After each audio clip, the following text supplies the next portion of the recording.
Bem-vindos a mais um Giro Sindical. O Giro Sindical é uma parceria entre o DIEESE, Departamento Intersindical de Estatística e Estudos Socioeconômicos, e o SINDCT. SINDCT é o Sindicato Nacional dos Servidores Públicos Federais na área de Ciência e Tecnologia no setor aeroespacial. Este Giro Sindical tem o prazer de retornar depois das eleições, que foi um dos motivos que deixou a gente um pouco inativos nesse último período. As eleições colocam uma série de mudanças para o movimento sindical, assim como volta a energia de muitos sindicatos para a própria campanha eleitoral. Se você foi candidato ou candidata, ou você conhece alguém do movimento sindical que foi candidato ou candidata, sabe que essa pessoa ela deve se desincompatibilizar das suas funções do sindicato e não pode falar em nome do sindicato. Então, muitas das pessoas das quais a gente poderia vir a entrevistar, por exemplo, e estavam candidatas, elas passaram a não poder comparecer a este programa. Por quê? Porque isso poderia configurar que a entidade sindical estaria apoiando alguma candidatura diretamente, o que a nossa legislação veta. Veta que sindicatos possam fazer doações a candidaturas, assim como veta que candidatos possam se utilizar das suas plataformas sindicais para alçarem as suas candidaturas. Enfim, é todo um regimento que existe no Brasil. Isso, além das próprias energias devotadas para as eleições, movimentam de uma forma um pouquinho diferente o meio sindical. Findas as eleições, nós vamos tratar exatamente deste tema aqui.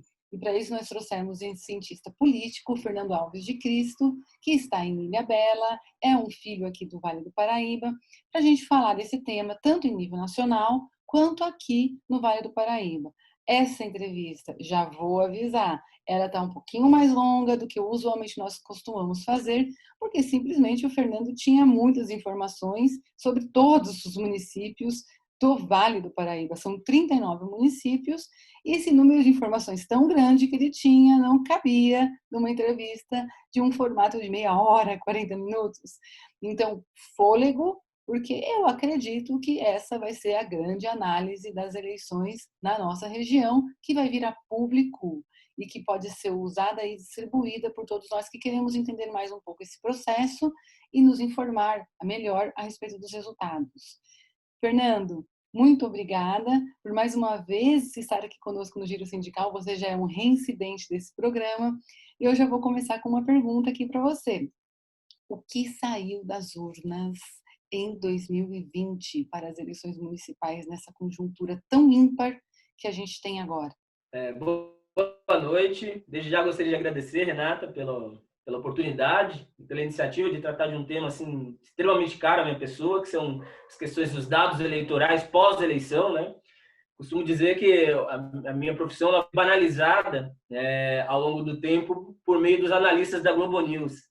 E eu creio que seja isso mesmo. Acho que o cientista político ele não é só um analista de dados. Eu, particularmente, gosto muito da análise de dados, mas ele aprofunda vários outros temas que eu acho que ele é fundamental a importância, principalmente ligado às políticas públicas, enfim.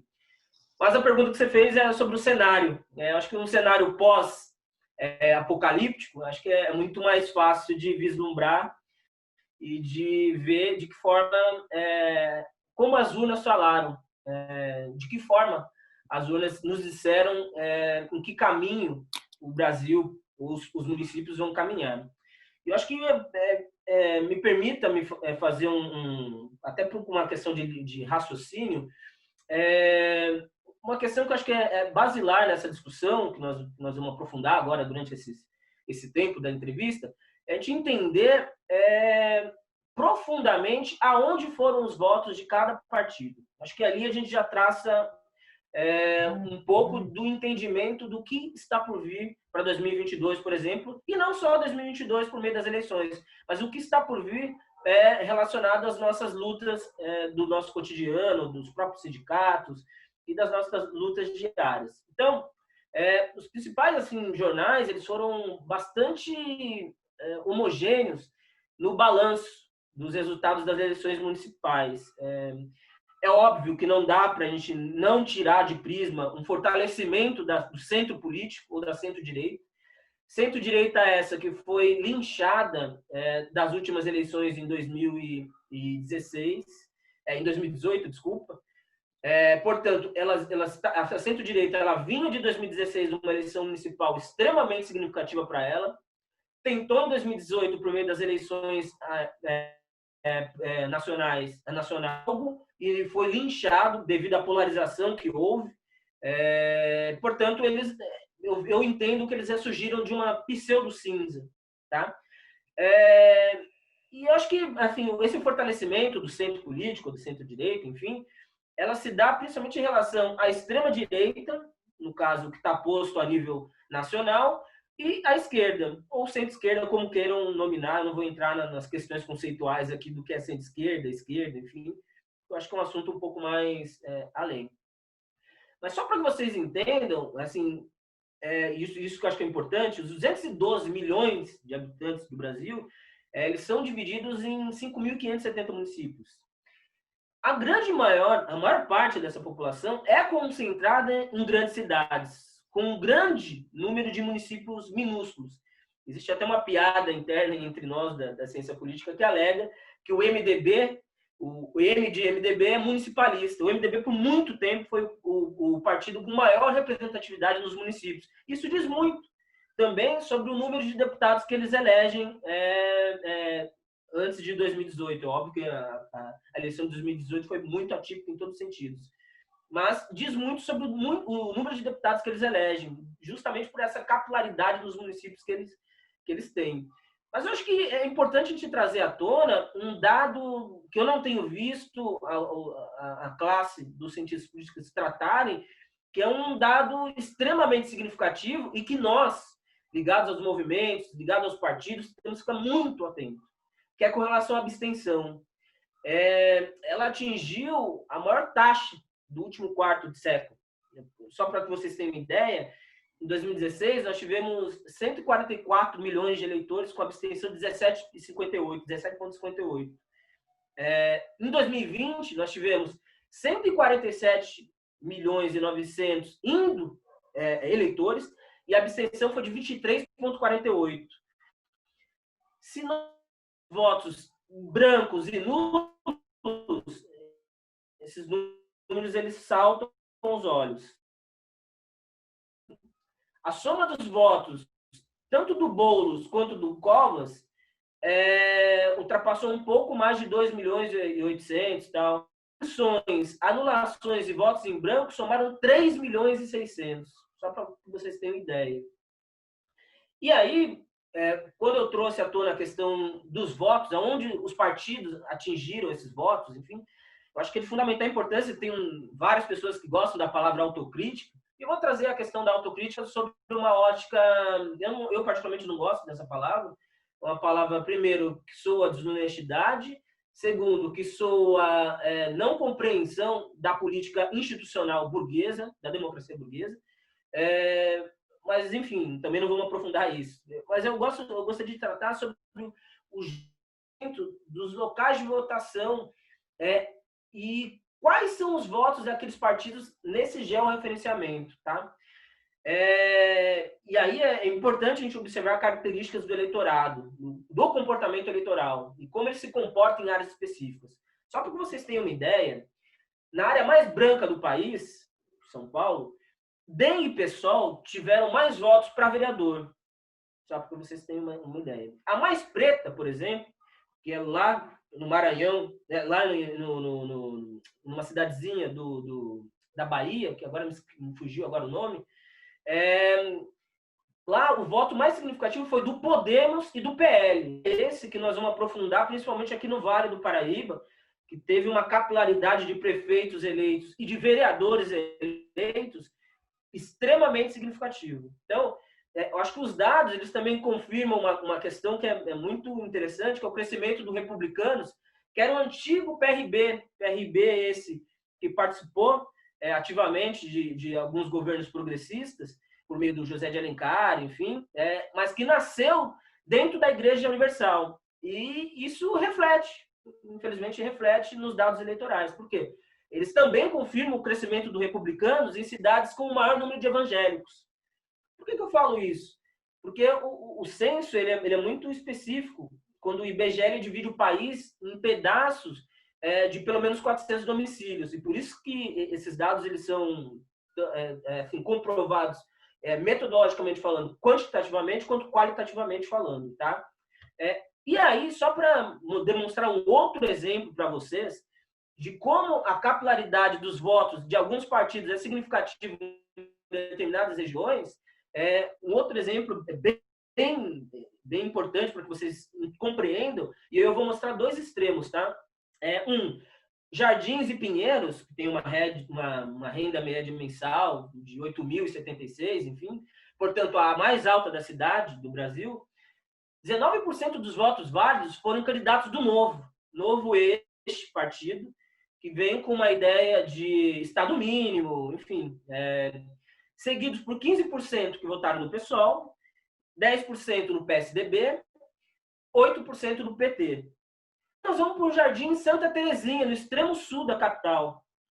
55% votou no DEM, 13% no PT, que tem uma capilaridade do primeiro turno do Boulos e os votos do segundo turno do Boulos. São votos que entram um pouco em conflito, mas que demonstram uma determinada força do Partido dos Trabalhadores por meio da família Tato.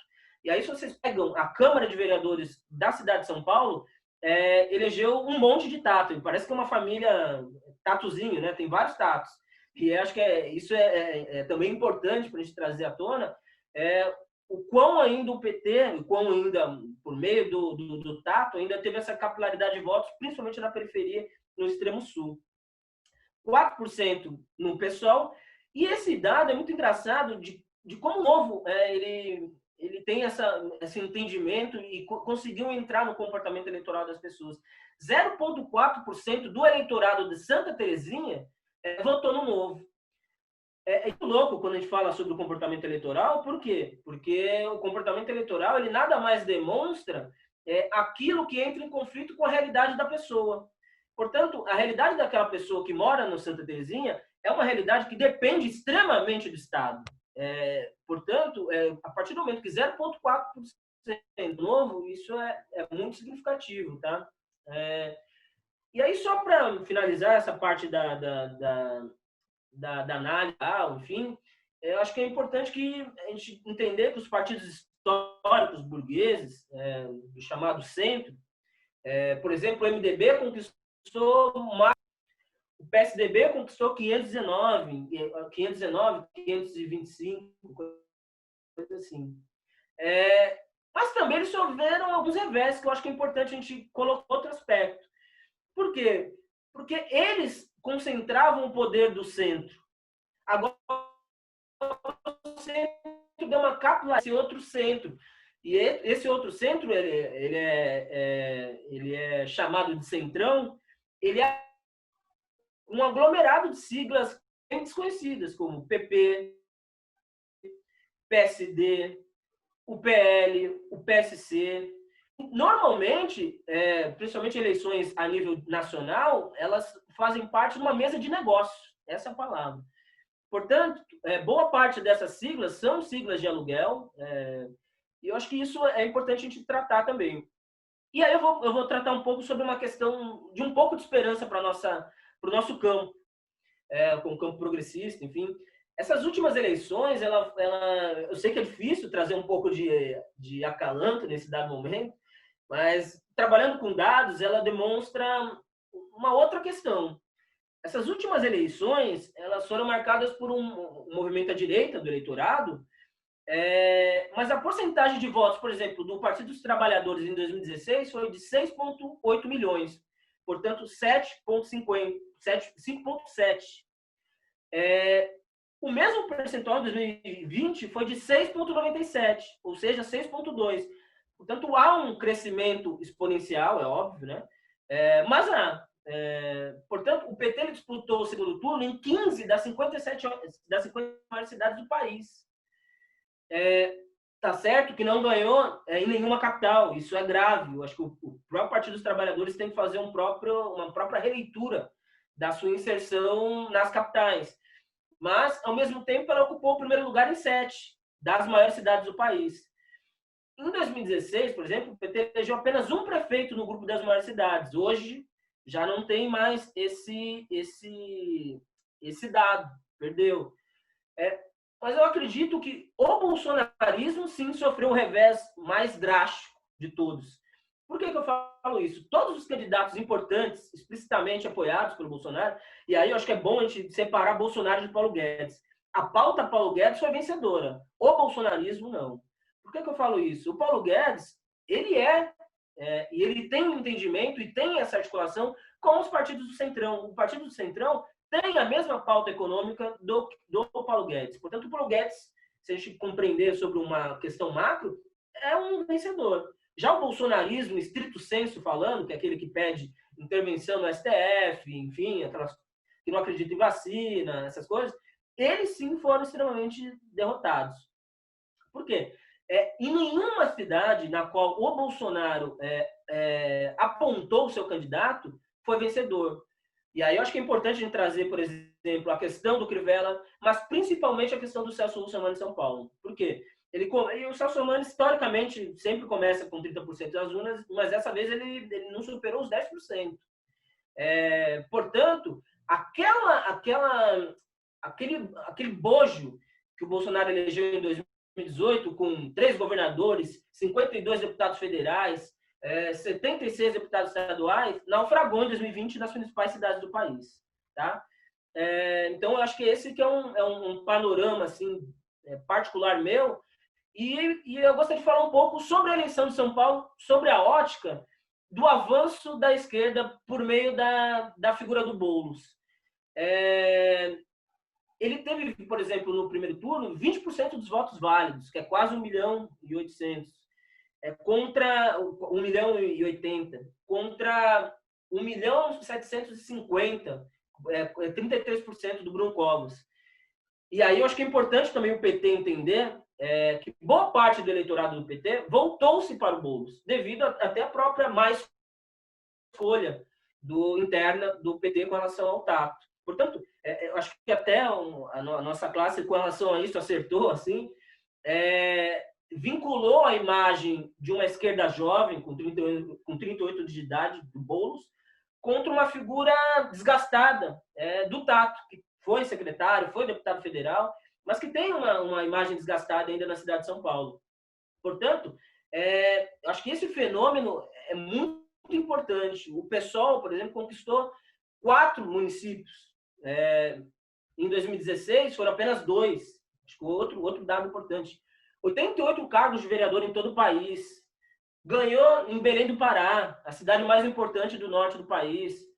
No Rio de Janeiro, teve o vereador bem mais votado, superando o 03 do Bolsonaro, que é o Tarcísio Mota, professor. Portanto, eu acredito que existem algumas questões bem importantes sobre os dados eleitorais que nos permitem ter esperança. Esperança no sentido de que devemos ir à luta, nas ruas e nas urnas também.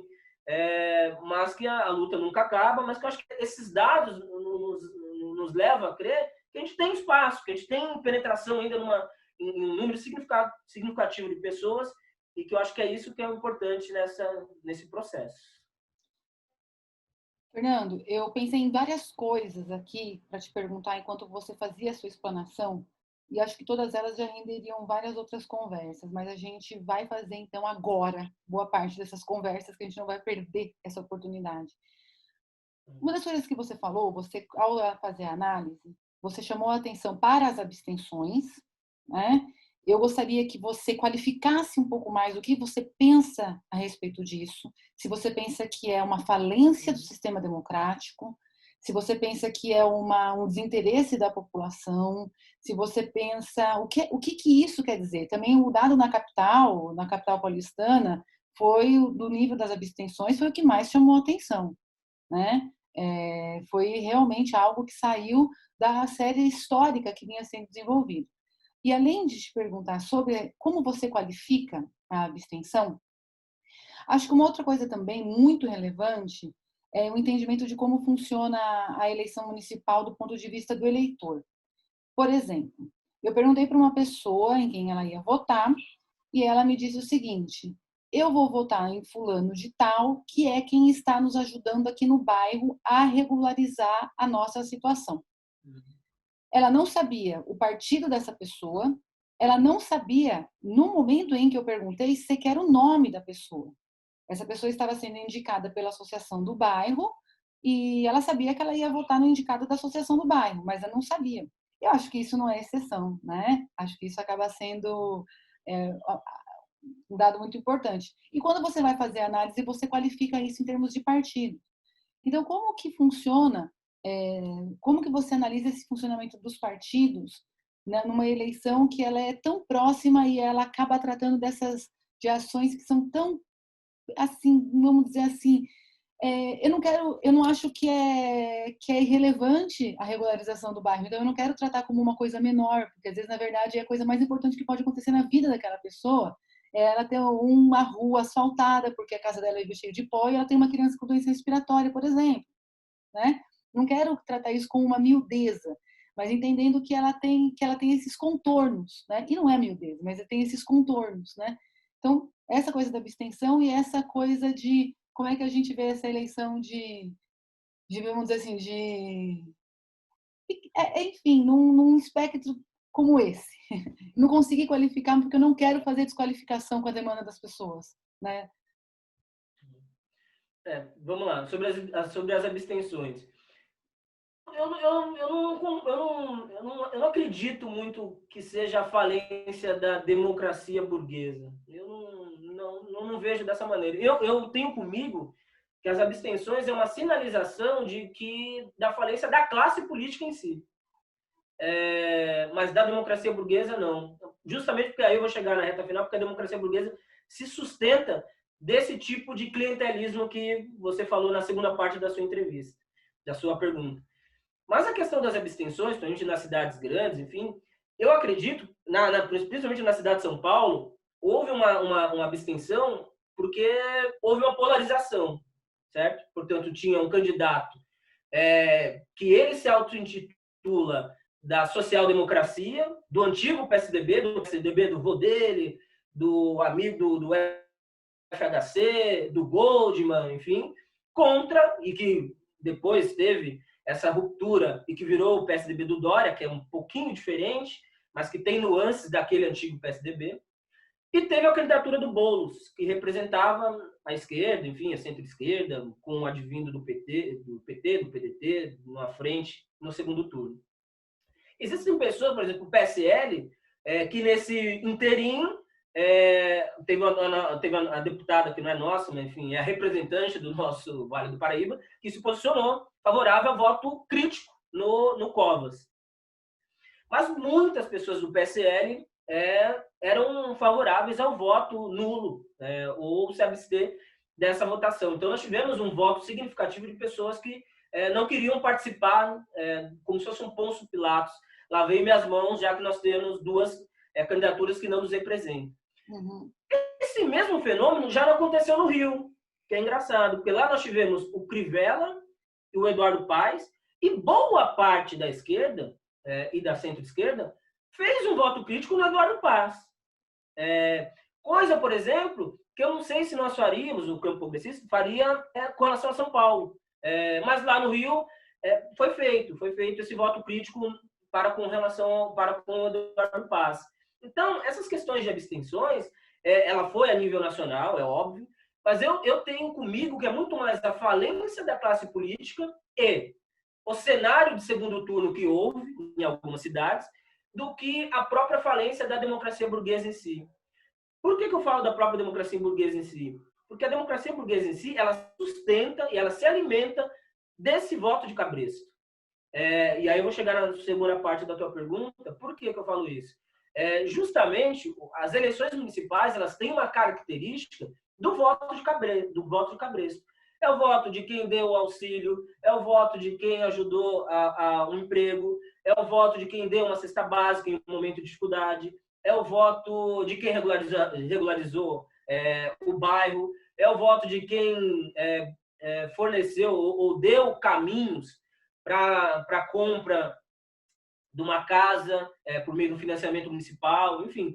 Portanto, o voto municipal, ele tem características de voto do cabresto. Isso não é hoje, isso é desde sempre. Então, o voto municipal, ele tem essa característica, sim. E eu acho que foi extremamente feliz a tua analogia de, ao mesmo tempo que é uma eleição que está tão próxima, é uma eleição que está tão longe com relação ao comportamento eleitoral. Por que eu falo isso? Infelizmente, nas eleições, eu tenho comigo que a eleição nacional ela está muito mais longe da política pública chegar naquele cidadão, mas ele está muito mais perto do comportamento eleitoral daquele cidadão. Não sei se deixei um pouco confuso, mas isso foi muito demonstrado, por exemplo, na eleição do Dória para governador, na eleição do próprio Bolsonaro, agora, determinados territórios das nossas cidades, que algumas pessoas se espantaram, nossa, mas gente burra votou com o Bolsonaro. Não sei. Acho que a gente tem que entender que boa parte do povo brasileiro é conservador. Só bastava sair o fantasma do armário para que eles tivessem esse pulso em votar numa pessoa. Porque há de se dizer que nós nunca tivemos uma candidatura de extrema-direita como a representada por esse cidadão que lá está. Então, isso foi significativo para algumas pessoas, se viram nessa pessoa, né, nesse cidadão que lá está, e votaram nele. A eleição municipal, ao mesmo tempo que ela está tão próxima da política pública chegar na ponta, ela está tão longe com relação ao comportamento eleitoral, porque justamente o comportamento eleitoral ele se fragmenta, ele inexiste praticamente, no sentido de que não existe a consciência do voto, existe sim o que eu vou ganhar em troca, o que foi benéfico no meu território, na minha cidade, enfim. Então, eu acho que, ao mesmo tempo, por isso que eu achei que você foi bem feliz na analogia, ao mesmo tempo que a eleição municipal está tão perto com relação à política pública lá no íntimo da questão, no íntimo do cidadão, ela está muito longe no que toca, no que tange à identidade, ao comportamento eleitoral do cidadão para com a pessoa que ele escolheu para eleger, enfim, para votar. Fernando, disso tudo que você falou, eu fico, por um lado, feliz e, por um outro lado, preocupada. O lado que eu fico feliz é o lado em que, se eu entendi o que você transmitiu, é que a eleição municipal ela é menos ideológica, né? Ela tem menos esse componente de quais são os meus valores, quais são as minhas... a minha carga de vida, ela me orienta com relação a questões que são questões nacionais, que aí a gente vai discutir aborto, por exemplo, a gente vai discutir maioridade penal, a gente vai discutir uma série de outras questões que elas trazem todo esse background da pessoa para o centro da mesa, coloca isso na mesa. A eleição municipal, ela não coloca, né? Isso no centro da mesa, ela coloca mais as questões das necessidades imediatas, né? Então, a parte que me deixa feliz é a parte que não está colocando a questão ideológica, porque se for a questão ideológica, nós estamos ainda bastante, vamos dizer assim, caminhando muito devagar para a gente entrar numa rota mais progressista. E um lado, também o outro lado... diga. Não, pode complementar. Não, diga. Aqui é você quem tem que dizer. Não, pode complementar, depois eu finalizo. E o outro lado é essa questão do clientelismo, né, de como a direita ela continua fazendo esse clientelismo sem não existe coerção a isso, né? Não existe. Então, ao invés da gente se preocupar, ou ao invés do debate nacional ser pautado na questão da urna eletrônica, como tende agora a família no poder, a família de Bolsonaro, colocar em xeque, mais uma vez, essa questão do clientelismo e das mamatas e mamatinhas, né, mamatinhas e mamatonas, ela não sai do cenário, né? Ela continua, né, varrendo e determinando muita coisa. Só para dar um exemplo nisso que você falou, Renato, é bem nítido isso. O campo progressista ele quer a mudança estrutural da coisa. Esse campo de centro-direita, direita, enfim, ele se alimenta da desgraça alheia. Esse que é o enfoque. Só para dar uma questão, um panorama para vocês. Uhum. Por exemplo, o antigo PRB, Republicanos. Por muito tempo, aí em São José, teve como figura expoente o Shakespeare Carvalho, que foi o presidente da Câmara, enfim. Ele tem uma ligação com as igrejas, foi eleito. E se vocês perceberem, eu não sei se todos os ouvintes são de São Sebastião, de São José, enfim, mas a praça, eu moro no centro, a Praça Matriz, ela é um antro de movimentações desses grupos religiosos com relação a saciar a fome. E esse saciar a fome, ele vem acoplado com a palavra, enfim, de Deus, deles, enfim. Só que passa ano e entra ano, enfim, isso vem à tona nas campanhas eleitorais deles.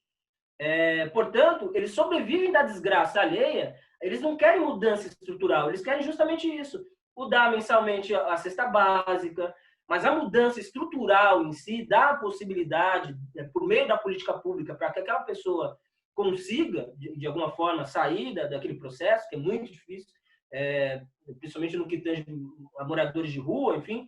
Não, eles preferem alimentar aquilo de uma maneira sistemática. E aí, não é que eu não seja favorável ao assistencialismo, ele tem que ocorrer em determinadas ocasiões. Agora, trabalhar isso de uma maneira sorrateira, de uma maneira desonesta, isso que faz com que a gente repense, com que a gente pense sobre a questão da mudança estrutural ou aquela mudança paliativa, que cada vez mais acontece e que na qual esses grupos se alimentam de tal maneira que eles conseguem se perpetuar aí nas câmaras de vereadores, no executivo, de alguma maneira. Então, eu acho que esse cenário do assistencialismo versus a mudança estrutural da coisa, eu acho que é uma coisa que a gente vai ter que ter um meio tempo, um meio termo nisso daí. E eu particularmente, não sei como a gente pode realizar essa questão, mas um dia eu me lembro que ele estava numa fala do Márcio Postman, da Perseu Abramo, né? E eu me lembro que ele veio com uma provocação que eu acho que é importante também. E eu acho que aí também cabe um pouco não vou falar autocrítica, mas de reconhecimento dos governos que houveram e que meio que estrangularam determinados movimentos sociais. Mas vamos lá. A frase dele foi a seguinte, de que era muito importante a gente ir para determinados territórios dando esperança para as pessoas. Esperança de emprego, esperança de um mundo melhor, de um Brasil melhor, de uma cidade melhor. Por quê? Isso tem sido cada vez mais ocupado pelas igrejas evangélicas. E ele fez até uma questão que você pode ver em qualquer esquina tem uma igreja evangélica. Justamente trazendo esperança para a pessoa. E as pessoas elas estão sedentas de esperança, de alguma maneira, de esperança em todos os sentidos. Infelizmente, o nosso campo ele vem só com a verdade nua e crua, a verdade nua e crua de que essa reforma da Previdência não presta, essa reforma da Previdência vai acabar com você, você vai trabalhar até não sei quantos anos. E infelizmente mesmo, é do ser humano, é da condição humana não querer ouvir a verdade. Ela quer se amarrar numa mentira e numa pseudo-esperança.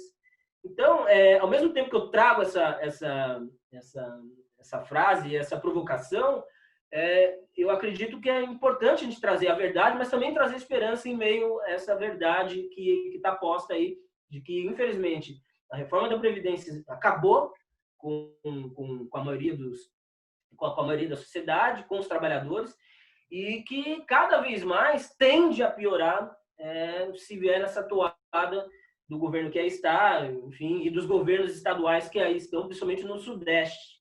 Eu acho que é muito grave o que aconteceu no Sudeste, assim, relacionado à eleição para governador e agora as eleições municipais. Então, acho que passa um pouco por isso. A sua fala já trouxe alguns elementos do Vale. Eu falo aqui de São José dos Campos e você fala do litoral. Você está em Ilha Bela, ambos com calor. Né? Esse está democrático. E o Vale, Fernando? O que emergiu no Vale nessas eleições? Para onde vai o nosso Vale? Eu me lembro quando a gente estava conversando, eu e a Renata, E eu até sugeri assim, pô, Renata, vamos tratar um pouco sobre um tema um pouco mais leve no início, para depois a gente trazer um pouco de desgraça.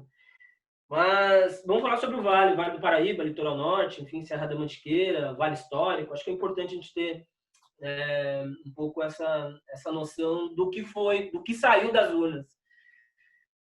Historicamente, o Vale sempre teve uma questão retrógrada, né? Acho que me espantaria se houvesse outro posicionamento que não fosse esse. Eu fiquei curioso bastante, principalmente em uma cidade do Vale, que foi Bananal. Por que eu falo Bananal? Bananal foi a única cidade do Vale do Paraíba que votou contra o Bolsonaro. Acho que isso é simbólico também, né? As maiorias das cidades votaram 78%, 80%, tem cidade que 87%, 80%, enfim. Bananal não. Porém, Bananal fez um Bananal com relação à eleição municipal. Mas, enfim, é das características do Vale do Paraíba ter essa visão um pouco retrógrada com relação aos seus municípios, com relação às políticas públicas que chegam nos seus municípios por meio dos candidatos eleitos nos municípios. E aí, acho que é bom a gente tratar, Renato, sobre um aspecto que muitas pessoas perguntaram, pô, mas quantos candidatos tal? Acho que a grande maioria deve saber, mas houve uma mudança na legislação eleitoral que fez com que todos os partidos não fossem obrigados, mas tivessem que sair com chapa completa. Chapa completa são todos os candidatos, enfim, não era obrigação, não era obrigado, mas para chegar no coeficiente é um pouco mais fácil, né? É óbvio.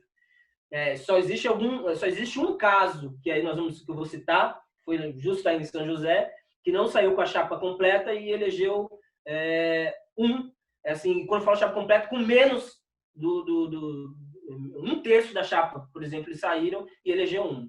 É um caso totalmente fora da curva, que sempre há nas eleições.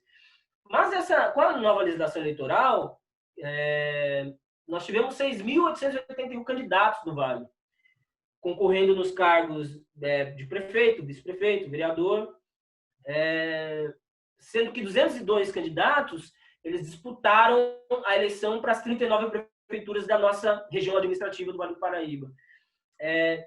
Sendo que apenas 7 municípios tiveram 2 candidatos disputando a prefeitura. Foi um segundo turno no primeiro turno.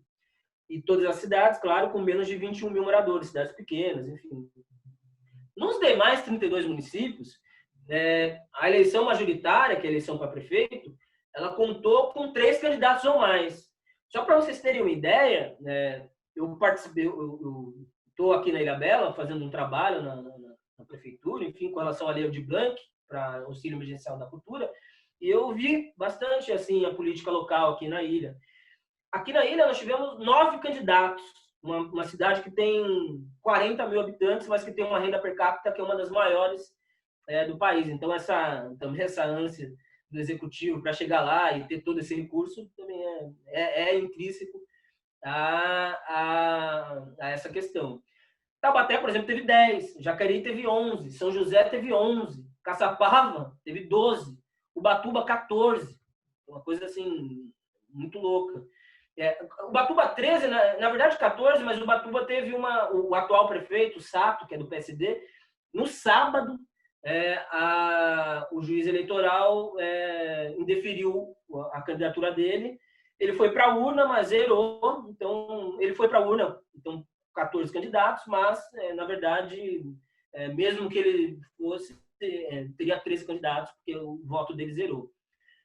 Então, dessas 39 cidades, nós tivemos um cenário de 1.600.000 de eleitores no Vale do Paraíba, que foram às urnas, tá?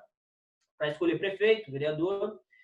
Outros quase 600 mil deixaram de votar, por exemplo, nas eleições.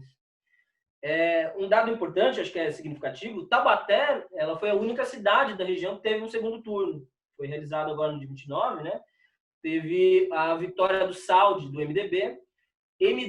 Saldi, que já fazia parte da gestão, já tinha sido secretário do Ortiz em outrora, Ortiz do PSDB.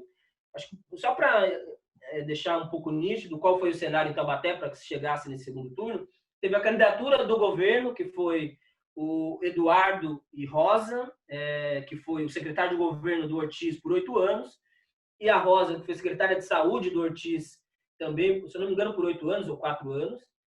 a candidatura do Saldi, que é do MDB, a candidatura da Lorene, do Cidadania, antigo PPS do Roberto Freire, e teve as candidaturas do Partido dos Trabalhadores, candidatura do PSOL, e algumas candidaturas um pouco menores.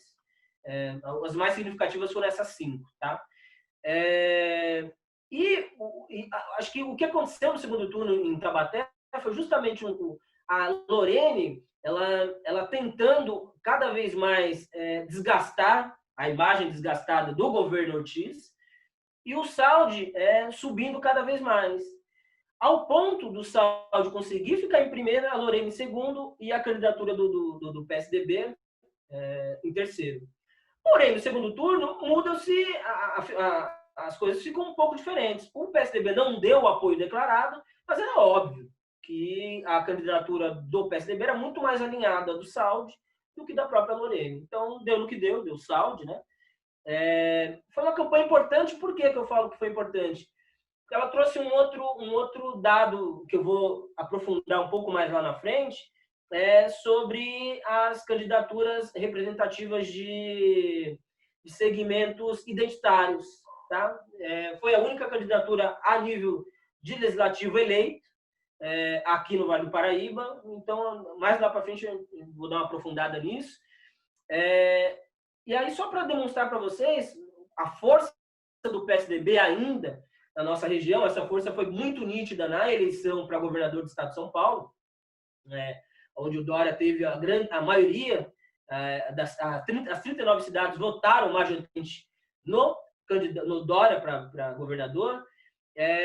O PSDB, novamente, foi o partido que mais elegeu na região, com 16 chefes do executivo, seguido pelo PL com 9. O PSDB ele levou em Lorena, em Jacareí, em Cunha, em Campos do Jordão, Arapeí, Nazaré. Nazaré já é um pouco mais região bragantina. Paraibuna, o Vitão, Piquete, Queluz, Santo Antônio do Pinhal, São José dos Campos com Felício, São José do Barreiro, que é lá no Vale Histórico, São Luís do Quero, São Sebastião, com o candidato à reeleição, Felipe Augusto, Silveiras, Tremembé, Tremembé, isso, 16. Mas eu gostaria de citar um partido a nível de região que deu um salto significativo no que tange a sua representatividade. Por que eu falo isso? Isso eu fiquei extremamente espantado quando eu vi o resultado em São José, e eu vi que isso eu sempre tinha em mente, que o PT tinha o seu voto segmentado, né? E que ficaria em segundo. Mas não, a Coronel Nickeluk ficou em segundo, ela do PL, Partido Liberal. E esse mesmo Partido Liberal elegeu chefe dos executivos em 9 cidades, que eu acho que é muito significativo isso. Por que eu falo? Ele elegeu em Garatá, ele elegeu aqui em Ilhabela, ele elegeu em Lagoinha, ele elegeu em Pindamonhangaba a reeleição do Ismael, coisa assim, em Potim, em Redenção da Serra, em Roseira, em Santa Branca, em Ubatuba, numa articulação do prefeito eleito aqui de Ilhabela, ele é coordenador daqui do Litoral Norte do PL, e conseguiu eleger uma candidata mulher em Ubatuba, que agora me fugiu o nome. Portanto, acho que é bom a gente também compreender esse PL de uma outra maneira. De que maneira, acho que a gente precisa entender esses dados, principalmente no que tange o poder de capilaridade de votos desses partidos. Não o PSDB, que tem toda a estrutura do governo do Estado e tal, mas desses partidos que agora formam esse novo, que formam esse centrão, que são esses micropartidos, e que funcionam à base da mesa de negócios. Por que eu falo isso? Porque, de novo, o terceiro maior partido na região, e isso para demonstrar para vocês que, aí, quando eu estava analisando os dados, tanto o PL, quanto o PSD, quanto o PSC, elegeu a grande maioria dos vereadores nas câmaras desses municípios. Só para que vocês tenham em mente, o PSD, por exemplo, elegeu prefeito em Monteiro Lobato, em Cruzeiro, em Joanópolis, que eu acho que também é bem significante. Agora, um outro dado que é bom a gente trazer à luz é o MDB, que enfraqueceu aqui na nossa região. Por quê? O MDB ele elegeu só em Caraguá, Areias, lá no Vale Histórico, e Taubaté. Só. Anteriormente, ele tinha eleito 7 prefeitos. Acho que isso demonstra que esse centro composto por MDB e PSDB histórico, cada vez mais tem fragmentado para esse centrão formado por DEM, por PSD, por PL, enfim. O DEM, por exemplo, também caiu. Só levou em Bom Jesus dos Perdões, que eu acredito que faz parte mais da região Bragantina, se eu não me engano. Portanto, aqui na nossa região não levou em nenhum lugar. E anteriormente tinha ganho em 4 cidades. Portanto, o DEM caiu assim drasticamente. Ao mesmo tempo, esse mesmo DEM fez vereadores das 39 cidades, ele conseguiu fazer vereador em 28 cidades. O MDB em 25, o PSDB em 27. Portanto, esse centrão, misturado com esse centro, ainda domina as câmaras de vereadores da nossa região. E aí, 8 partidos levaram apenas uma prefeitura, que foi o Podemos, que também faz parte desse centrão, em Aparecida, que é uma importante. O Republicanos em Bananal, o Cidadania, que também faz parte desse centrão. Portanto, percebam, PSD, PL, Cidadania, DEM, Republicanos, PSC em Guaratinguetá, o PP em Lavrinhas. O que saiu um pouco da curva foi o quê? O PDT em Canas e o PSB em Natividade da Serra. Ali eu acho que fugiu um pouco desse centrão. Só para que vocês tenham em mente, o PDT do nosso campo centro-esquerda, enfim, foi o partido que mais cresceu a nível de prefeituras no país, tá? Assim, elegeu bastante gente, principalmente no Ceará. E aí é bom tratar do Ceará, porque aí volta aquela nossa discussão do voto de Cabresto. Historicamente, a família Gomes tem uma questão principalmente com Fortaleza, em algumas cidades do Ceará, bem específica e bem forte, e que é nítido que ali é um voto de Cabresto, é histórico, enfim, pelos benefícios realizados pela família Gomes durante todos esses governos, enfim. Tanto que existe uma piada que dizem que o Oásis em algumas cidades do Ceará, né? Porque o que o Ciro Gomes fala de algumas cidades parece que é a maior maravilha do mundo. Mas, enfim, isso para demonstrar que o Centrão ainda domina as prefeituras do nosso Vale do Paraíba. Muito mais o Centrão, o Centrão agora dominando, e o Centro com o PSDB, o PMDB e o MDB fazendo permanecendo com aqueles números bem significativos, vídeo que aconteceu na eleição para governador do estado de São Paulo. Pelo que eu entendi aqui, 16 municípios PSDB, o MDB também levou mais uma gama de municípios, né? Mas que somados, esse número de municípios por essa direita tradicional, vamos dizer assim, ele não é majoritário dentre as 39 cidades do Vale do Paraíba, com toda a dispersão dos outros no centrão, né? E sim, exatamente. Isso é um quadro diferenciado do que tinha antes. Exatamente.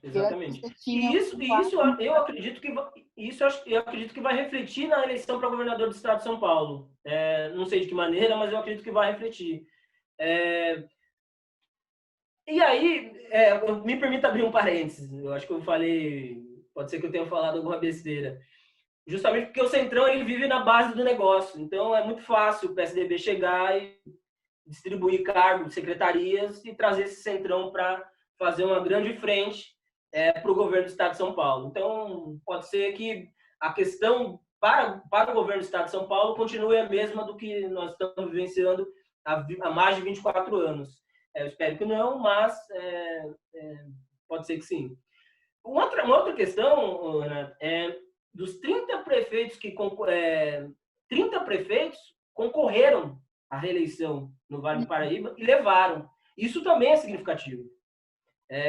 Por exemplo, em Areias aconteceu isso, em Caraguá aconteceu isso, em Cruzeiro aconteceu isso, em Guará aconteceu isso, em Jacareí aconteceu isso, em Jambeiro aconteceu isso, Lagoinha aconteceu isso, Paraibuna, Pinda, deixa eu ver aqui mais cidade, Queluz, Silveiras, São José do Barreiro, São José dos Campos, com o Felício, São Luís do Paraitinga, São Sebastião, enfim. Essas cidades resolveram dar mais um voto de confiança nesses prefeitos que já estavam e que foram reeleitos. E aí, grande maioria desses 30 prefeitos, aí sim do PSDB. Portanto, demonstra uma força do PSDB com relação à estrutura, à máquina pública, muito forte. E isso diz muito sobre a relação que os municípios ligados ao PSDB têm com o governo do Estado, com relação a repasse, enfim, diz muito sobre o uso da máquina pública no sentido de angariar votos. E agora vamos falar um pouquinho sobre o campo progressista no Vale. Como você vê essa saída das urnas do campo progressista? Nós ocupamos mais espaço, nós ocupamos menos espaço? Qual a perspectiva aí? Então, o campo progressista foi extremamente alijado do processo, vamos dizer assim.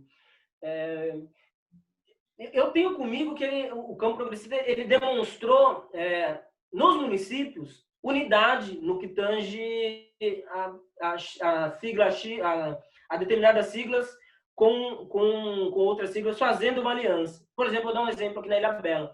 Aqui na Ilha Bela teve a primeira frente popular composta pelo PSOL e pelo PT, com uma candidatura com os dois juntos. Não montou chapa completa, mas, por exemplo, um dado interessante. A candidatura foi a primeira vez que o PT, por exemplo, passou dos 150 votos, teve 189. Portanto, da última eleição, ele dobrou o número de votos. Isso é um dado assim ínfimo, mas ele é significativo no que tange a organização do campo. Uhum. Com relação ao executivo, não tenho o que falar porque foi alijado do processo. Acho que a democracia burguesa elas nos traz algumas amarras na qual a gente tem que entender, como nós estávamos dialogando no bloco anterior, a gente tem que entender que o voto ele não é ideológico. Porém, a gente vai dar uma aprofundada um pouco mais lá na frente com relação a alguns exemplos para vereador, enfim. Porém, eu acho que com relação ao legislativo, mesmo não eleitos, essa força é muito significativa. Eu gostei de algumas candidaturas, que eu vou pontuar um pouco mais lá na frente, com relação ao legislativo, tá? Mas com relação ao executivo, não tenho que comentar. A gente foi alijado do processo com relação a chegar próximo, de alguma maneira. O que mais próximo nós chegamos foi com o Partido dos Trabalhadores em São José dos Campos, em Taubaté e em Jacareí. O resto não teve proximidade tão forte assim, não. Até porque se justifica que nesses municípios você tenha uma grande concentração de classe trabalhadora, ou que você tenha uma grande concentração de um trabalho histórico, dessas siglas de esquerda, que é diferente das características econômicas e sociais do restante do Vale, né? Acho que isso também conta bastante. Agora, você já tocou várias vezes no tema que a gente a gente se comprometeu a tratar aqui, que foi a questão de as candidaturas estarem se colocando, mesmo no... Agora, uma questão interessante, né? A gente falou e repetiu que as candidaturas no município, elas não são tão ideológicas, elas colocam mais as questões imediatas. E, ao mesmo passo, você viu, eu vi, nós todos vimos, crescer candidaturas crescer espaço ou crescer, vamos dizer assim, a curiosidade, no mínimo, sobre candidaturas que trouxeram, sim, as questões identitárias, né? A gente tem um movimento aí que não é um movimento que o Vale não ficou da tangente, não ficou ao largo desse movimento de que a gente vê no país com relação à negritude, com relação ao feminismo, com relação à população LGBT, com relação a essas que a gente chama de setores minoritários, mas que na verdade não são, né? São setores minorizados porque juntos formam de longe a maior parte da população do país. O que aconteceu com o Vale? Você também teve essa impressão de ver mais esse tipo de candidaturas? Antes, me permita falar um pouco sobre assim, a questão das câmaras de vereadores. Acho que as câmaras de vereadores elas foram um reflexo da eleição. E isso diz muito sobre a questão das articulações feitas, enfim, dos acordos feitos, já que, para a majoritária, podia fazer coligação. Então, isso é muito mais uma questão de um reflexo da própria eleição majoritária. Acho que a crise econômica, ela se colocou em todo o período da crise econômica, essa pandemia, se colocou em todo o período eleitoral, né? Eu acho que rolou uma insegurança em relação ao futuro. E eu acho que o que a gente assistiu foi uma troca bem menor de prefeitos e principalmente de vereadores que já estavam dentro. Ao mesmo tempo, e por que eu falo assim de mudanças não significativas? Porque eu discordo um pouco da renovação, do conceito renovação, como se fosse renovação aquele candidato que nunca foi eleito. Eu também odeio a palavra velha política, nova política. Acho que tudo é política, não existe velha nem nova, né? E que acima de tudo essas representações que não estavam no poder vão ter as mesmas práticas daqueles que saíram agora, as mesmas. Não tenha ilusão de que algo vai mudar com relação às candidaturas de centro-direita e direita, mesmo que sejam essas candidaturas agora com oportunidade de chegar e de estar sentado numa cadeira no Legislativo. E acho que a gente assistiu um deslocamento um pouco mais ao centro, ao centrão, como queiram nominar.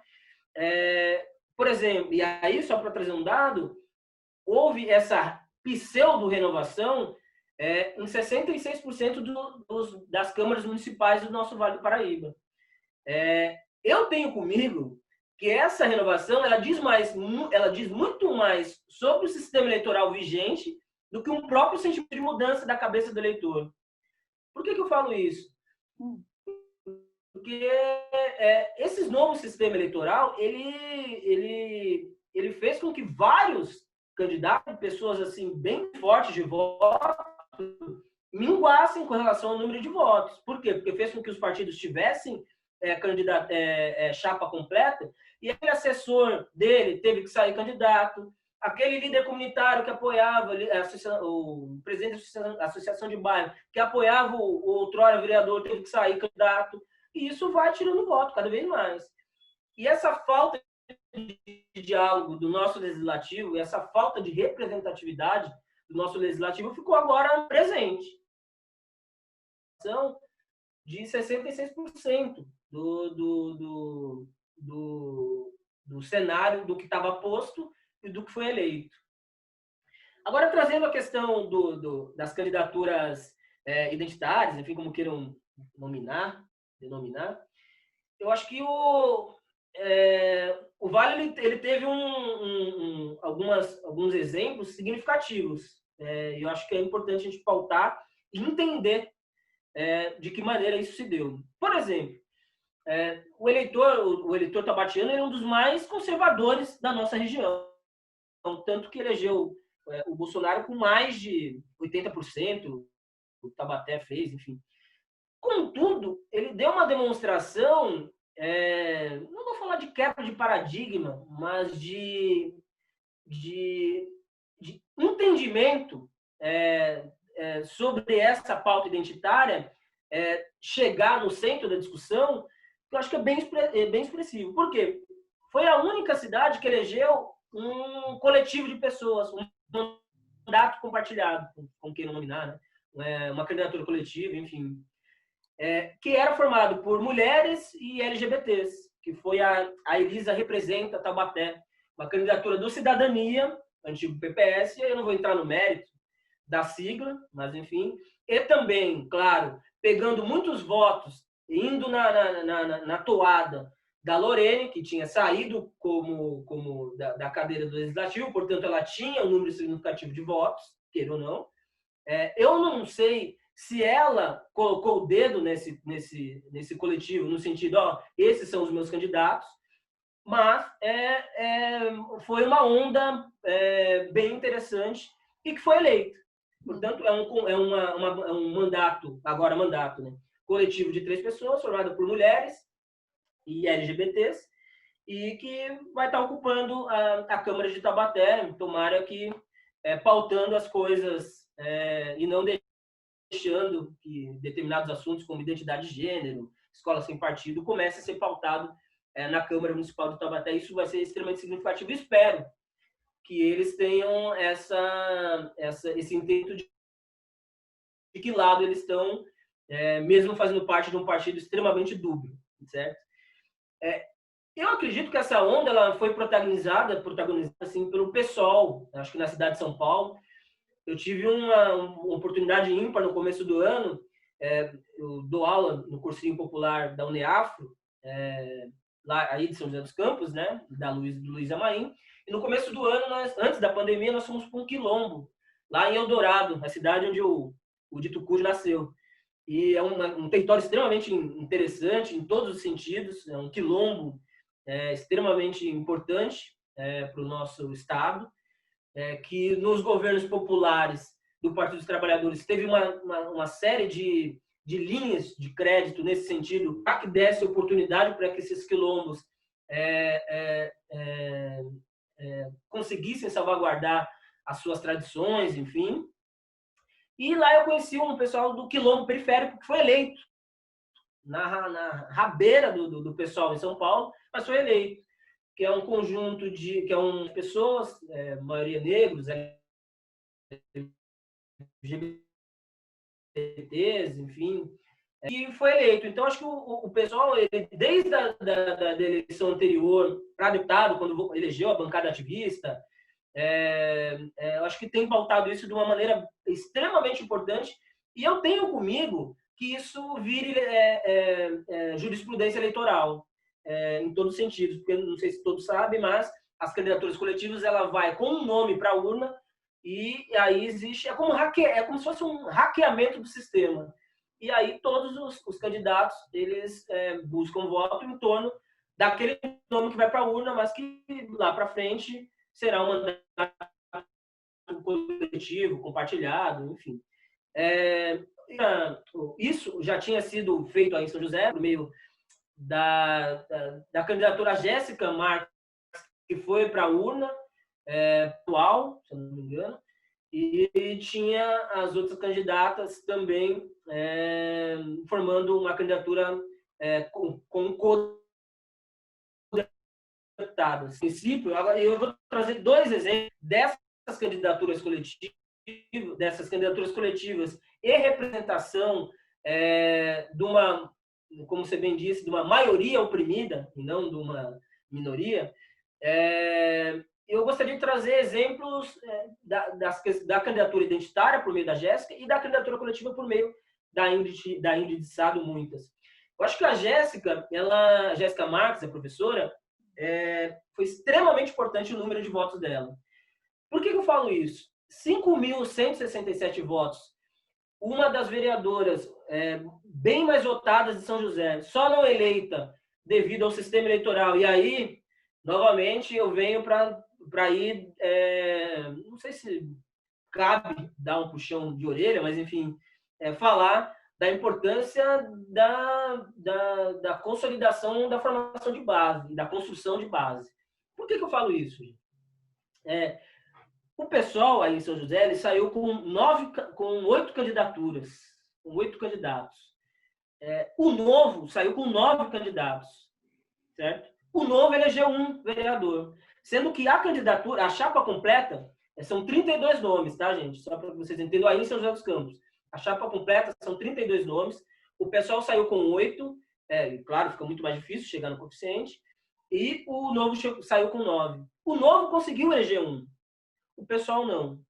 Isso é para mostrar, na ciência política a gente fala muito com relação na hora de montar a chapa. Isso eu vou trazer um jargão um pouco mais de quem está ligado em campanha, de quem gosta de campanha, enfim, de quem tem ânsia de participar em campanha, de comunicação política, enfim, que é a questão do formar uma chapa com cabeça, tronco e membro. O que é isso? Alguém que tem um número significativo de votos, alguém que vai entender que eu não vou ter esse número significativo de votos, mas eu vou ajudar aquele cabeça, e um tronco que tenha número significativo de votos. Isso é muito importante na hora de uma montagem de chapa. Infelizmente, o Novo elegeu uma pessoa que é extremamente, como posso usar a palavra, desonesta com a política, incapaz com relação ao entendimento do que é uma política pública para todos, um fascistinha, neofascista, para deixar bem nítido. Uma semana antes da eleição, todo mundo sabe o que esse rapaz fez com as candidaturas do PSOL no calçadão, mas infelizmente ele foi eleito. Isso para a gente entender que é muito ruim quando a gente não compreende, quando a gente tem dificuldade de compreender como funciona a democracia burguesa. Já que a gente está predisposto a participar disso, a gente tem que entender e participar para levar essa cadeira, entendeu? Por que eu falo isso?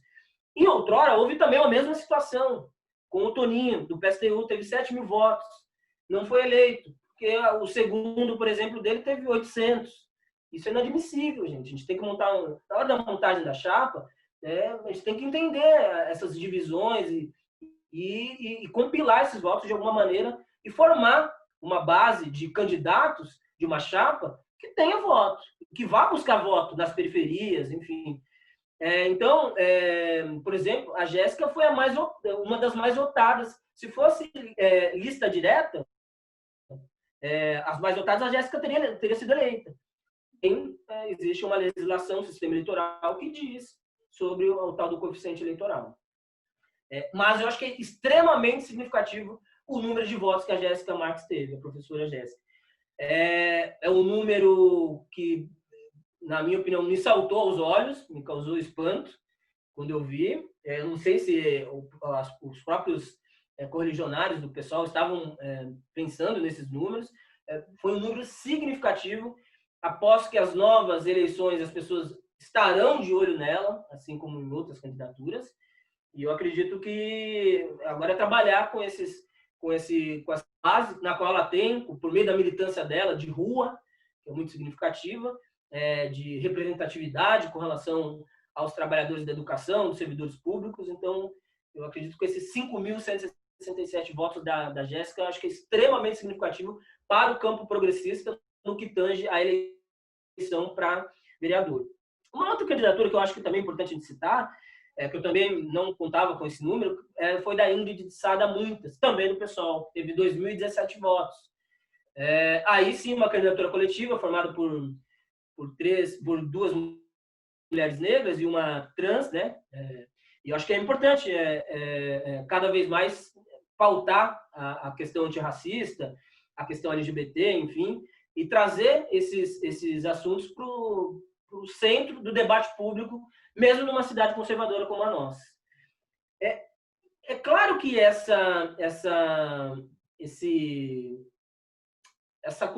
esse campo de candidaturas, ela demonstra uma tendência de anseios de um eleitorado mais jovem. Você pegar o recorte, é bem nítido que o número de pessoas que votaram nessas candidaturas são de pessoas jovens.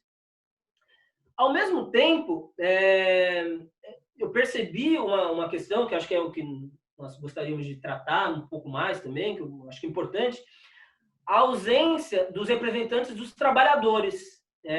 Por que eu digo isso? Ao mesmo tempo que foi interessante que o pessoal, pela primeira vez, teve um número maior de votos do que o PSTU, que tem uma força sindical extremamente significativa na cidade, extremamente presente por meio de sindicatos metalúrgicos, enfim, percebi uma queda do Toninho drástica. assim, com relação ao número de votos. Ele teve pouco mais de 700 votos. Em outrora, ele teve 7.000, 2 eleições anteriores. Então, isso demonstra também uma ausência da representatividade dos trabalhadores, ocupando esses espaços nas câmaras municipais. Para não falar que nós não tivemos representantes dos trabalhadores eleitos, nós tivemos a reeleição da Amélia, do Partido dos Trabalhadores, em São José. Ela, queira ou não, tem um histórico de atuação no campo da defesa dos trabalhadores, já foi do Sindicato dos Metalúrgicos, em outrora, é uma pessoa aguerrida na causa dos trabalhadores, enfim. Então, eu acredito que essa foi um acalanto com relação à representatividade dos trabalhadores. O outro é o Paulinho dos Condutores, que não é do campo progressista, é do PL, em Jacareí, mas representa, por muito tempo, fez parte do Sindicato dos Condutores em São José dos Campos, em Jacareí. Queira ou não, mesmo fazendo parte do PL, mesmo tendo suas contradições, que é histórica, queira ou não, eles são representantes da classe trabalhadora dentro das câmaras, nas suas... eu acredito que as pautas identitárias, elas vieram e trouxeram uma tendência que eu creio que tende a perdurar, e eu acredito que a classe trabalhadora tem que eu acredito que as representações da classe trabalhadora tem que se reinventar, tem que se ressignificar de alguma maneira. De que maneira? Eu acredito que os sindicatos, os partidos, eles vão entender, vão saber e vão analisar esses dados de uma maneira um pouco diferenciada, porque os dados eles não mentem.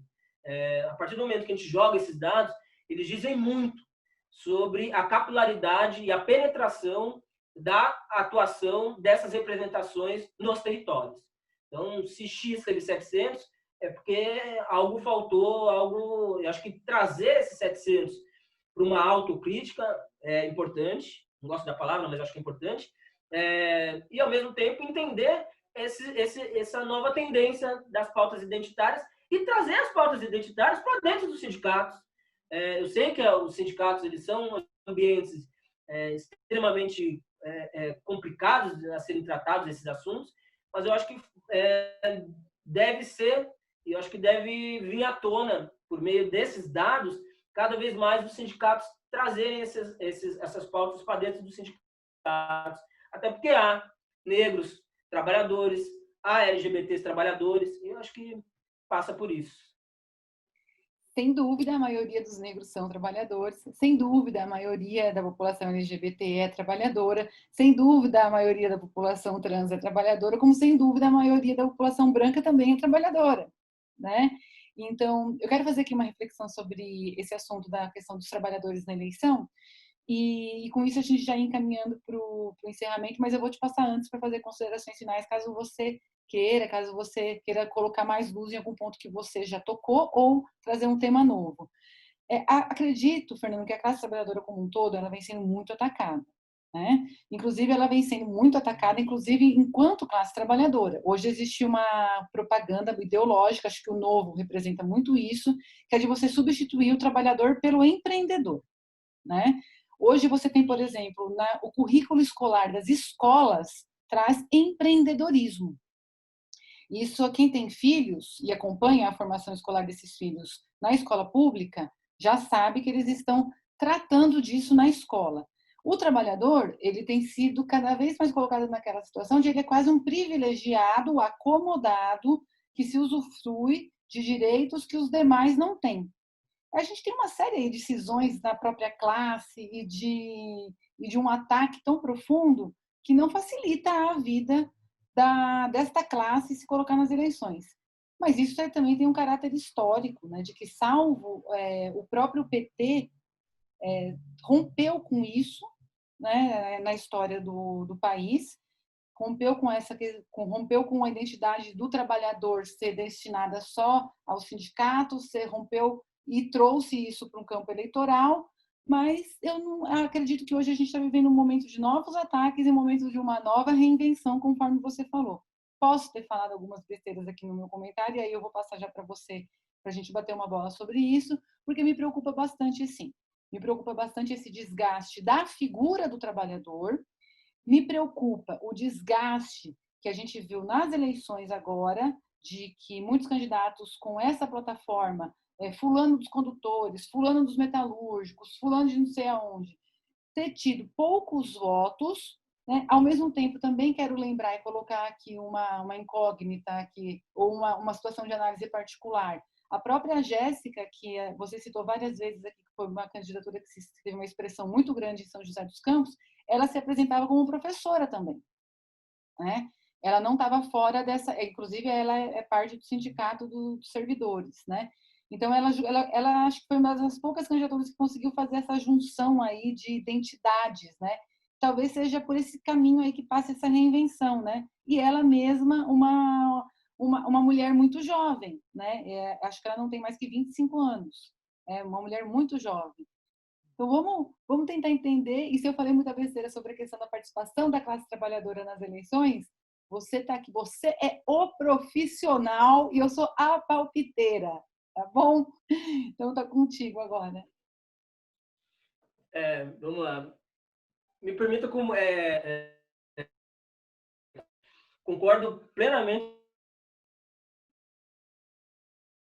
sobre o que tem vindo sobre a classe trabalhadora historicamente. Historicamente, eu acho que me permita pegar desde o golpe, tá? Eu sei que anteriormente tem uma série de ataques, enfim, mas me permita pegar desde o golpe, porque eu acho que ali acirrou de vez essa questão. Ao mesmo tempo, Ana, eu vejo e aí eu não sei se como eu não tenho muita relação com sindicatos, a minha relação com o sindicato é muito Yampansan, é muito de fora, mas eu vejo um sindicato descolado da realidade, por exemplo, do trabalhador. Por muito tempo, eu participava dos atos ali na Afonso Pena, e eu acho que o trabalhador, ele a partir do momento que os nossos atos não tocam aquele trabalhador do torra-torra que saiu do campo dos alemães, que veio trabalhar no torra-torra para ganhar um salário mínimo, eu não sei se está sendo eficaz os nossos atos, as nossas reivindicações, enfim. Por que eu falo isso? Porque ali é a expressão maior de que existe um sindicato que é o que defende os trabalhadores. E aquele trabalhador não se vê representado por aquele sindicato, de alguma maneira. Me salta aos olhos, me causa espanto, entendeu? Não sei se tem que surgir uma nova forma de fazer atos, sem aquela gritaria, não sei. Acho que a gente tem que reinventar os atos, a gente tem que reinventar a relação do sindicato com o trabalhador. Por muito tempo eu ouvi uma fala extremamente desonesta de próprios líderes sindicais, enfim. Isso assim, é chato de ouvir, enfim, mas que a consciência da classe trabalhadora ela viria por meio do acirramento dos direitos trabalhistas. Desde 2016, a gente tem visto esse acirramento, e eu não tenho visto essa consciência da classe trabalhadora também. Então, eu não sei de que maneira essa consciência virá, eu não sei como fazer esse intercâmbio, essa intermediação entre sindicato e a classe trabalhadora, para que eles se sintam representados, e aí vejam naquela candidatura, sim, para que saia dali do sindicato uma representação para os representá-los dentro de uma Câmara de Vereadores. Isso ficou muito nítido para mim na eleição na qual o Toninho teve 7.000 votos. Ali ficou muito nítido. A classe trabalhadora viu o Toninho não mais como um líder sindical, mas como um líder que vai representá-lo numa Câmara Municipal. E representá-lo de uma maneira assim, extremamente diferente dos próprios vereadores do campo esquerdo que lá estavam, de uma maneira um pouco mais agressiva, de defesa dos trabalhadores, enfim. Portanto, em outrora, a classe trabalhadora viu no Toninho essa imagem. Hoje, essa mesma classe trabalhadora, formada na sua grande maioria por professores, eu acredito, mesmo entendendo da capilaridade de votos que a Jéssica teve com relação a vários segmentos de classe trabalhadora, eu sei que os petroleiros, com o Rafael, ajudou de todas as formas, o próprio pessoal da alimentação, enfim, não vou nominar todos, mas, portanto, ela teve uma capilaridade de votos em vários segmentos da classe trabalhadora, ela não teve só do segmento dos professores. Portanto, eu concordo plenamente com você, a candidatura dela trouxe um outro prisma, o prisma de que dá para ser pautado as duas coisas, uma coisa não exclui a outra, o identitarismo não exclui a luta por direitos trabalhistas. Eu acho que isso tem que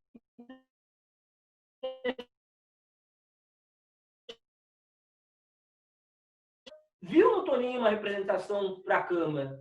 Acho que agora a Cássia viu na Jéssica também uma representação para a Câmara. Eu acho que isso é extremamente louvável e, infelizmente, o sistema da nossa democracia burguesa não os permitiu de estarem lá ocupando, mas é um número significativo de votos. Só para você ter uma ideia, o Toninho, em outrora, teve quase não, o dobro de vereadores que foram eleitos em determinados partidos. Em alguns momentos, ele teve quase o triplo de número de votos da pessoa que foi eleita e ele não conseguiu ser eleito. Portanto, é muito voto. E ele, dá para perceber que em outrora, foi um voto muito, muito direcionado no aspecto da luta dele pela classe trabalhadora.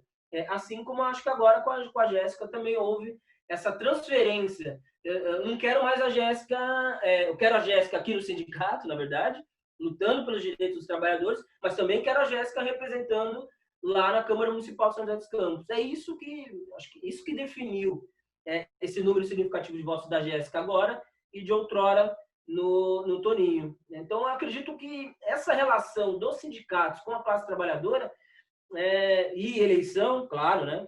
Não estou falando sobre o aspecto de lutas, mas trazendo à tona um tripé de relação sindicato, trabalhadores e eleição na democracia burguesa. Tá? Acho que precisa ser um pouco melhor estruturada ou melhor entendida por quem planeja, por quem faz campanha, enfim. Fernando dando várias dicas aqui para as futuras eleições, de como ele considera que os partidos podem se organizar melhor para ter mais capilaridade de votos e eleger. Olha aí, Fernando, você está se lançando aí como assessor, você tá no mercado? Aí o Fernando Não, eu não tô, mas o João Santana tá, hein? Fernando, eu já vou aqui chegando ao final dos meus questionamentos. Eu quero passar para você fazer seus comentários finais, alguma coisa mais que você acha importante, alguma mensagem que você queira deixar para quem nos assiste. E já vou te agradecendo por mais uma vez ter aceitado esse convite do Giro Sindical. Lembrando também que em breve nós contaremos com um artigo do Fernando no site do SINDCT sobre esse mesmo tema, em que boa parte desses dois elementos que a gente colocou aqui vão estar registrados certamente. E é isso, eu agradeço. Mais um Giro Sindical, comigo, Renata Belzunces, e agora passando para o Fernando, para ele finalizar. Bom, desde já gostaria de agradecer a atenção de todos e todas. Renata, muito obrigado por falar um pouco sobre um tema na qual eu gosto bastante de conversar, que é sobre as eleições. Principalmente porque é muito mais fácil quando é pós-eleição, né? Pós-eleição, aí todo mundo é político, eu acho. Mas, anteriormente, eu tinha dito no sentido de que, acho que eu vou dar a mensagem muito mais para o nosso campo. Eu tenho comigo que o nosso campo ele sofreu um revés assim, extremamente significativo em 2018. Em 2020 também sofremos, deu aquela baqueada, não tanto quanto em 2018, mas deu aquela baqueada. Eu acredito que para frente, eu tenho comigo que a gente tem que cada vez mais pautar a questão do eleitor médio, né? E trazendo um pouco sobre a eleição em si mesmo. Primeiro, porque o eleitor médio, nós sabemos que ele é desconfiado. Quando eu falo médio, não é de classe média, não, tá? O eleitor médio mesmo, conceitualmente. Primeiro, porque ele amarga uma vida difícil no 7º país desse planeta em desigualdade social, uma desigualdade que é histórica, que marca a pele de uma família como um ferro, assim, que marcava a pele de escravos. Portanto, ele trabalha, ele se esforça, ele engole seco, ele supera a barreira da pobreza, da marginalidade, enfim. E esse eleitor médio, ele se projeta em uma ou outra, não vou falar personalidade, mas em um em outro comportamento eleitoral, que é uma nomenclatura que eu particularmente gosto bastante de usar, porque eu acho que exemplifica bastante o porquê determinados territórios votam em X ou Y. Ao mesmo tempo, a gente não vê muitas possibilidades de superar esse karma social pelas próprias forças e iniciativas da nossa democracia burguesa, ou por meio da burguesia, ou por meio das reformas, enfim. Já tentamos por meio das reformas, por meio dos governos populares, a gente viu no que deu, infelizmente. Ao mesmo tempo, algumas vezes a gente procura um pai que valorize, que dê guarida, enfim, mas que não tem muita fé pela política, que saia do jogo das elites. Eu acredito que o jogo da perpetuação das desigualdades sociais, ela parece mais um estamento, uma sociedade organizada em castas. Então, para finalizar, eu acho que a primeira palavra é transição. Tem que entender essa transição que ela foi... Eu vou pegar a história recente, tá? Do lulismo à extrema-direita. Portanto, o eleitor ele parece esgotado e fincou o voto no já conhecido, naquele que sempre teve ali, em todos os sentidos. O MDB, que é o partido com o maior número de municípios, o MDB, que é um dos maiores números de cidades pequenas, portanto, pressupõe que é aquele candidato que parece bastante com aquele personagem prefeito de Bacurau, e que ele é conhecido na política brasileira como a centro-direita, a antiga Arena, com práticas clientelistas, com um certo toque de populismo, com muito fisiologismo e uma certa caridade, que depois colocaram como nomenclatura de uma social-democracia. Portanto, eu acho que esses ingredientes saíram vitoriosos nessa eleição de 2020. Ao mesmo tempo, eu prefiro tentar vislumbrar que essa mesma centro-direita que foi vitoriosa hoje, em 2018, ela foi alijada do processo de todas as maneiras. Portanto, eu não vou me discorrer aqui na questão da polarização, não sei se deve passar pela polarização, mas eu acredito que para 2022, pensando na estrutura da democracia burguesa, enfim, separando, colocando um pouco à parte a questão dos nossos atos, das nossas manifestações das ruas, eu tenho comigo que para 2022, se a gente permanecer, mesmo com esse processo de pandemia articulado, no mesmo ideal, eu tenho comigo que a gente pode superar algumas lacunas que não ocorreu em 2018 e que, infelizmente, não ocorreu agora em 2020. Então, a minha palavra final assim eu continuo na esperança de que a gente pode mudar, de alguma maneira, esse panorama que aí está, entendendo que essa centro-direita agora voltou para a arena do debate público, e que cada vez mais a gente vai ter que ir à luta para ocupar esse espaço, que é um espaço que nós sempre ocupamos nas ruas, mas que a gente sempre teve dificuldade de ocupar nas urnas. Então, acho que é isso. Valeu, muito obrigado pela oportunidade e é nóis. Opa, obrigada, Fernando. Nada como um profissional ao invés de um palpiteiro, né? Fica a dica. Tchau, gente. Obrigada por acompanhar a gente mais um Giro Sindical.